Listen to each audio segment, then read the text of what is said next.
अस्सलाम वालेकुम viewers, welcome to another video. और आज हम माइक्रोसॉफ्ट एक्सेल के 10 बहुत ही यूज़फुल फंक्शंस पे बात करेंगे। ये फंक्शंस प्रैक्टिकल लाइफ में भी काफ़ी काम आएंगे आपके। हम इन फंक्शंस की बहुत ज़्यादा डिटेल में नहीं जाएंगे क्योंकि फिर हर फंक्शन पे एक सेपरेट वीडियो रिकॉर्ड हो सकती है, तो बहुत ज़्यादा लेंथी हो जाएगी वीडियो। लेकिन मैं आपको इन फंक्शंस के बारे में काफ़ी हद तक जो नॉलेज है वो दे दूंगा, और फिर जब आप इसको प्रैक्टिकली अप्लाई करेंगे तो आपका जो कॉन्सेप्ट है वो मज़ीद क्लियर हो जाएगा। तो शुरू करते हैं। हमारे पास नंबर 1 पे है काउंट इफ़ का फंक्शन। काउंट इफ़ के फंक्शन को समझने के लिए पहले मैं आपको थोड़ा सा डाटा के बारे में बताता हूँ। मेरे पास ये डाटा है जिसमें फर्स्ट कॉलम में डिफरेंट हेड्स आ रहे हैं एक्सपेंसेस के, और मैं चाहता हूँ कि मेरे पास कोई एक हेड कितनी बार इस पूरी रेंज में रिपीट हुआ है। तो इसके लिए मैं काउंट इफ़ यूज़ कर सकता हूँ। अब आप इसको किसी भी डाटा पे अप्लाई कर दें तो सेम जो थीम है वो यही रहेगा। मैंने यहाँ पे एक अप्लाई भी किया हुआ है काउंट इफ़ का फार्मूला। मैं आपके सामने यहाँ दोबारा अप्लाई करता हूँ। इसके लिए आपने सबसे पहले इज इक्वल टू टाइप करना है, और काउंट इफ़ टाइप करने के बाद टैब प्रेस करनी है और रेंज दे देनी है जो आपका डाटा है जहाँ से आपने काउंट करनी है चीज़ें, तो उसकी रेंज दे दूंगा मैं, जो कि मेरे पास फर्स्ट कॉलम में। इसको मैंने पूरी रेंज दे दी। देन आपने कॉमा प्रेस करना है। अब आपसे ये पूछ रहा है क्राइटेरिया, तो क्राइटेरिया मेरे पास मैं चाहता हूँ ट्रांसपोर्टेशन कितनी बार इस रेंज में रिपीट हो रहा है। तो मैं जस्ट क्राइटेरिया पे क्लिक करूंगा और उसको ब्रैकेट क्लोज कर दूंगा, तो इसने कैलकुलेट कर दिया कि ट्रांसपोर्टेशन 3 टाइम्स यहाँ पे आ रहा है। अच्छा, इसी तरह अगर मैं इसको चेंज करता हूँ, डायनामिक फार्मूला है, आप इसको एडवर्टीजमेंट कर दें तो ये आपको एडवर्टीजमेंट मेरे पास वो भी 3 टाइम्स ही आ रहा है। तो इसने उसको कैलकुलेट कर दिया। हम कोई और यहाँ पे टाइप करते हैं, रेंटल इनकम टाइप कर लेते हैं, रेंटल इनकम। तो रेंटल इनकम 4 टाइम्स रिपीट हो रहा है, तो यहाँ पे ये कैलकुलेट हो जाएगा। तो ये बात होगी काउंट इफ फार्मूला की। नेक्स्ट हमारे पास फार्मूला है कॉन्कैटिनेट का। कॉन्कैटिनेट का फार्मूला बेसिकली क्या करता है, इसके लिए जो हमारे पास डाटा है, मेरे पास बी कॉलम में कुछ सिटीज़ आ रहे हैं और सी कॉलम में कंट्री नेम आ रहा है। अब मैं चाहता हूँ यहाँ पे इस कॉलम में ये दोनों जो कॉलम्स है इसमें सिटी और कंट्री दोनों साथ लिखे आ जाएं और वो कॉमा से सेपरेट हो। तो इसके लिए बहुत आसान कॉन्कैटिनेट का फार्मूला है। आपने इज इक्वल टू कॉन्कैटिनेट यहाँ पे सिलेक्ट कर लिया। इसके बाद आपने टैब प्रेस करना है। आपसे पूछ रहे फर्स्ट टेक्स्ट आपका कौन सा है, वो मेरे पास ये फर्स्ट टेक्स्ट है, comma second text this one, in bracket close. आपके पास मेलबर्न ऑस्ट्रेलिया कंबाइन होके आ गया, लेकिन आपने नोट किया इन दोनों के दरमियान स्पेसिंग नहीं है या कॉमा नहीं है। तो इसके लिए आपने क्या करना है, फार्मूला को थोड़ा सा एडिट करना है। आपने जब फर्स्ट टेक्स्ट सेलेक्ट किया उसके बाद आपने कॉमा प्रेस किया, देन आप इन्वर्टेड कॉमास 2 बार प्रेस करें और अगेन कॉमा प्रेस कर दें। अब जो चीज़ भी आप इन इन्वर्टेड कॉमास के दरमियान में इंसर्ट करेंगे, हमारे दोनों जो कॉलम्स में सिटी और कंट्री के बीच में वही सिंबल इंसर्ट हो जाएगा। मैं यहाँ पे भी कॉमा प्रेस कर देता हूँ और एक स्पेस बार प्रेस करता हूँ। तो अब जब मैं एंटर करूँगा तो मेरे पास मेलबर्न के बाद कॉमा और स्पेस बार, बीच में थोड़ी सी स्पेस आ गई, और ऑस्ट्रेलिया ये एक साथ ही एक सेल में मुझे लिखा आ गया। अब मैं इसी को ड्रैग करके नीचे ले आऊँगा तो मेरे पास जितने भी सिटीज़ हैं और कंट्री है ये दोनों कंबाइन होके डी कॉलम में शो हो रहा है आपके पास। तो इसके थ्रू आप मुख्तलिफ जो कॉलम्स हैं उनको कंबाइन कर सकते हैं। ये तो बात होगी कॉन्कैटिनेट की। देन हमारे पास जो थर्ड फार्मूला है वो इफ़ एरर का है। बहुत ही यूजफुल फार्मूला है। मैं यहाँ पे इसको मैं पहले डिलीट कर देता हूँ। डाटा को एक्सप्लेन करते हैं। हमारे पास डिफरेंट स्टूडेंट्स आ रहे हैं, उनके टोटल मार्क्स हैं 500 और ये मार्क्स ऑब्टेन है आउट ऑफ 500 ये मार्क्स हैं। मैं यहाँ परसेंटेज अप्लाई करता हूँ, दिस डिवाइड बाय 500, और यहाँ 80% आ गए। जब मैं इसको ड्रैग करके नीचे लेके आऊँगा तो जो मेरे पास ब्लैंक सेल है जिसमें अभी मार्क्स नहीं लिखे हुए, वहाँ पे इसने ये एरर दे दिया है। इस एरर की वजह क्या है, क्योंकि यहाँ पर कोई फिगर इंसर्ट नहीं है। जब मैं फिगर यहाँ पे लिखूंगा तो यहाँ पे परसेंटेज की वैल्यू आएगी, बट मैं चाहता हूँ कि मेरे पास यहाँ पे अगर मैंने किसी को प्रेजेंट करना है और ये डाटा मेरे पास अभी एम्प्टी है तो वो इस तरह डाटा प्रेजेंट ना हो। इसके लिए हम इफ़ एरर का फॉर्मूला यूज़ करेंगे। बहुत सिंपल है। आपने अपने फार्मूला में इज इक्वल टू के बाद इफ़ एरर टाइप करना है। ये इफ़ एरर आ चुका है, इस पर डबल क्लिक करें और अपना जो आपने डिवाइड वाला फार्मूला लगाया इसके बाद आपने कॉमा प्रेस करना है, और वो आपसे कह रहा है अगर एरर आए वैल्यू इफ़ एरर तो आपके पास सेल में क्या चीज़ शो होनी चाहिए। तो आप उसको कहें कि inverted commas, 2 inverted commas type कर दें और ब्रैकेट क्लोज कर दें।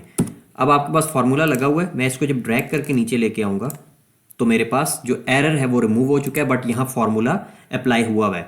लाइक मैं यहाँ पे अगर 500 ये टाइप करता हूँ, इधर मार्क्स दे देता हूँ 410, तो 82% कैलकुलेट होके आ गए, बट मेरे पास यहाँ एरर्स नहीं है। तो इस तरह आप इफ़ एरर के थ्रू अपनी प्रेजेंटेशन को थोड़ा बेहतर बना सकते हैं। नेक्स्ट हमारे पास जो एक्सेल का फंक्शन है वो ई डेट का है। ई डेट मैंने यहाँ अप्लाई किया हुआ है, मैं इसको पहले डिलीट करता हूँ और मैं चाहता हूँ कि यहाँ पे मेरे पास मंथ का जो सीक्वेंस है वो इस तरह नीचे जो सेल्स हैं उसमें पेस्ट हो के हर मंथ के दरमियान 2 महीनों का गैप हो। जनवरी के बाद मार्च, मार्च के बाद मई, या 3-4 आप कोई भी उसको सेट कर सकते हैं, क्वार्टर सेट कर सकते हैं। तो आपने जस्ट क्या करना है, is equal to E date, tab press करना है अपनी start date and then comma, months का वो पूछ रहा है गैप, लाइक मुझे हर क्वार्टर के बाद जो मंथ आता है वो यहाँ पे इंसर्ट करना है। तो मैं 4 प्रेस कर दूंगा और अपनी ब्रैकेट को क्लोज करूंगा। तो जनवरी के बाद मई आ गया मेरे पास और इसके बाद इसको मैं ड्रैग करके नीचे ले आऊँगा। तो ये 4-4 महीनों के गैप से इसने यहाँ पे मंथ को इंसर्ट कर दिया। तो आप ये ई डेट का फॉर्मूला यूज़ कर सकते हैं। इसमें अगर आप 1 करेंगे तो वो 1 मंथ के गैप से यहाँ पे सारे मंथ पेस्ट हो जाएंगे। तो ये भी हेल्पफुल फॉर्मूला है बहुत। देन हमारे पास जो नेक्स्ट फंक्शन है एक्सेल का वो है लार्ज। अच्छा, इसके लिए डाटा को भी समझ लेते हैं। अगेन डाटा मेरे पास वही है, यहाँ पे टोटल मार्क्स हैं और यहाँ मार्क्स ऑब्टेन आ रहे हैं। अब मैं चाहता हूँ कि जो फर्स्ट 5 हाईएस्ट मार्क्स हैं वो मेरे पास यहाँ पे पेस्ट हो जाएं।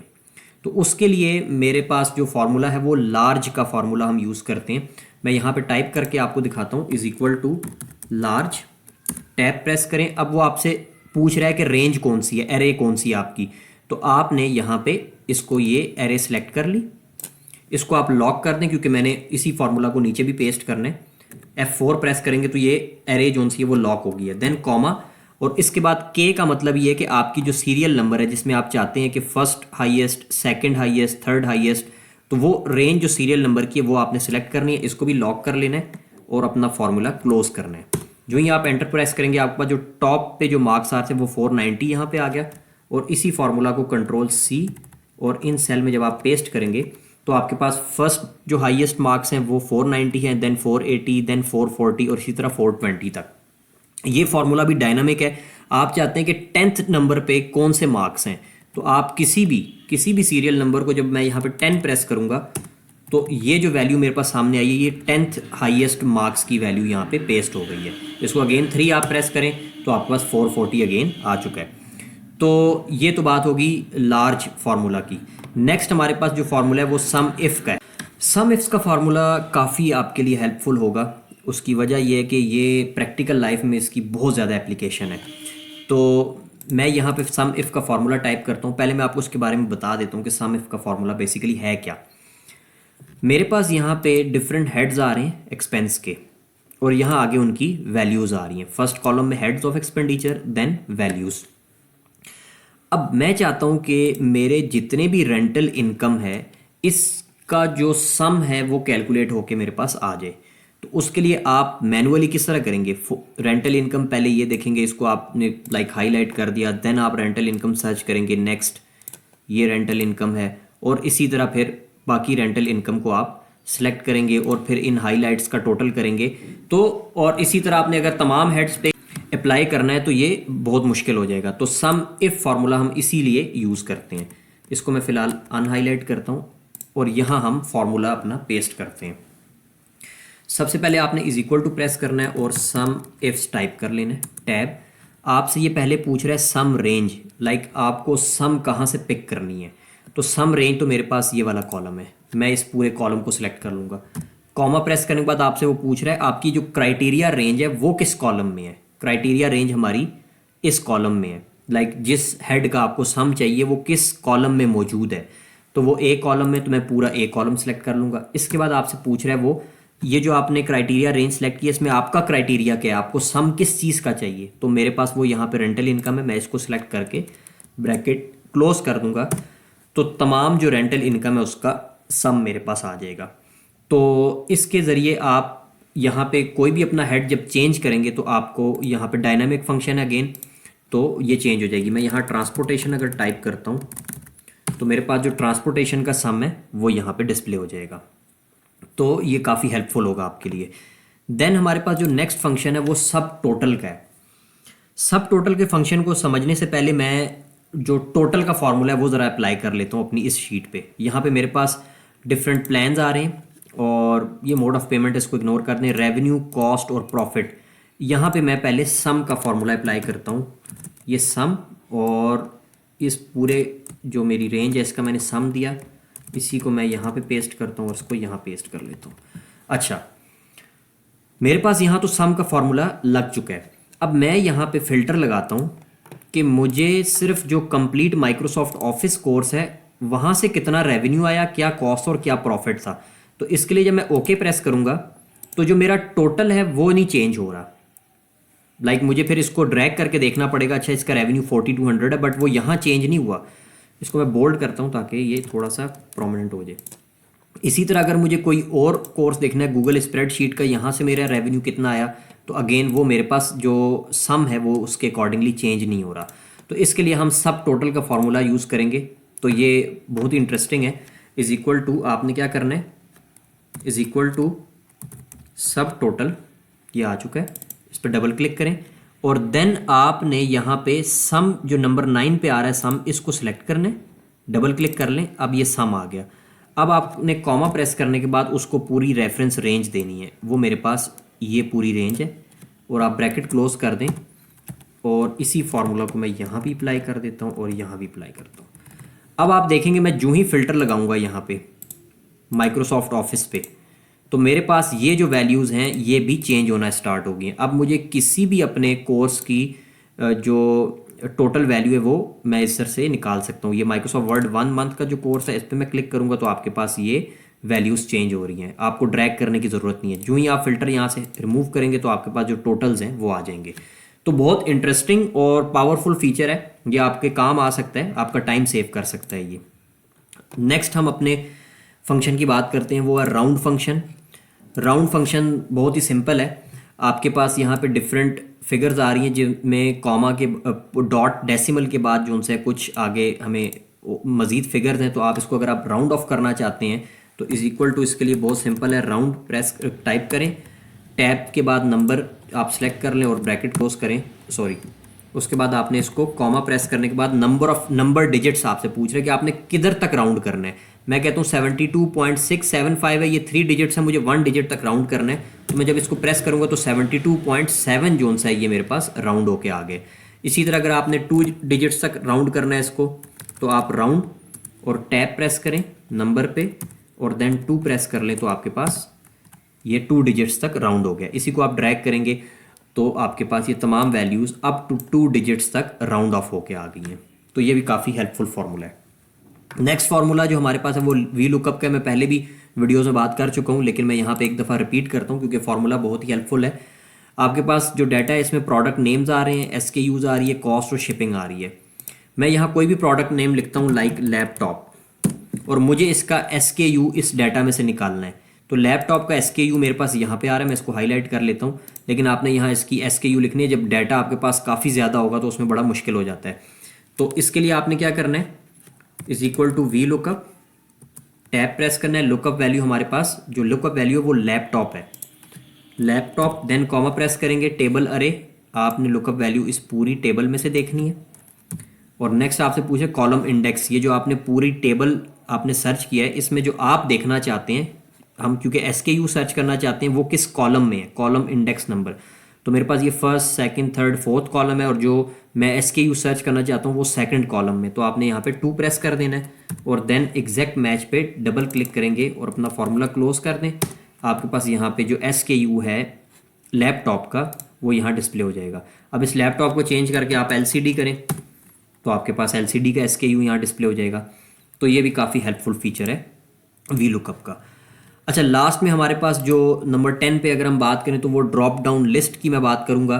अगर आपको कोई ड्रॉप डाउन लिस्ट क्रिएट करनी है किसी भी सेल में, लाइक इसके लिए मैं इसी वी लुकअप वाली शीट का इस्तेमाल करता हूँ, ये ज़्यादा बेहतर रहेगा। अब मैं चाहता हूँ कि यहाँ पे मैं एक ड्रॉप डाउन लिस्ट क्रिएट करूँ और उस ड्रॉप डाउन लिस्ट में मैं कोई भी आइटम सेलेक्ट करूँ तो मेरे पास उसका SKU आ जाए। तो आपने ये कैसे क्रिएट करनी है ड्रॉप डाउन लिस्ट, आपने इस सेल को सिलेक्ट करना है, यहाँ हमें ड्रॉप डाउन लिस्ट चाहिए। आपने डाटा में यहाँ डाटा वैलिडेशन में आना है और इसको लिस्ट करने के बाद सोर्स में आपने वो पूरी रेंज दे देनी है जिसकी आपको ड्रॉप डाउन लिस्ट चाहिए और ओके प्रेस कर दें। अब यहाँ आपके पास एलसीडी, माउस, टीवी, ये तमाम जो ड्रॉप डाउन लिस्ट है वो आपकी इस सेल में क्रिएट हो चुकी है। आप कोई भी प्रिंटर सेलेक्ट करें तो SKU, क्योंकि हमने फार्मूला में इस सेल का रेफरेंस दिया हुआ था, तो ये मेरे पास वैल्यूज़ उसके अकॉर्डिंगली अपडेट हो रही हैं। तो ये ड्रॉप डाउन लिस्ट का फीचर है। तो ये थे हमारे 10 एक्सेल के जो हेल्पफुल फंक्शंस जिनको आप अपनी प्रैक्टिकल लाइफ में भी यूज़ कर सकते हैं। और इसके अलावा भी एक्सेल में बहुत सारे फंक्शंस हैं। मैं कुछ वीडियोस के बाद जो में हमारी नॉर्मल वीडियोस होती हैं जिसमें हम डिफरेंट फंक्शंस को डिटेल में बात करते हैं, तो इस तरह के जो कुछ एक्सेल के फीचर्स हैं, फंक्शंस हैं, इनको हम कुछ टाइम के बाद, मतलब विद इन वीक या 2-3 हफ्तों के बाद मैं अपलोड करता रहूँगा ताकि आपको ये छोटे छोटे टिप्स, आपको इनका आइडिया होता रहे। तो फाइनली अगर आपको वीडियो पसंद आई है तो इसको लाइक करें और चैनल को सब्सक्राइब करें। Thank you.